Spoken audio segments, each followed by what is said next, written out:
Hello guys, for today's video at isang magandang hapon sa inyo lahat. Kasama ko ngayon yung kalok-alike po ni Vice Ganda. Ayan po siya.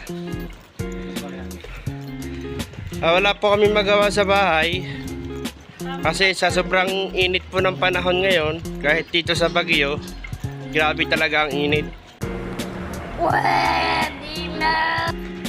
Ngayon, ang gagawin namin ay lalabas muna po kami, kakain kami sa labas, magse-celebrate muna po kami. Ika nga, sabi ko sa inyo, hindi mo madadala ang pera mo sa hukay. Kaya ang gagawin natin ngayon, share your blessing para sa aking family.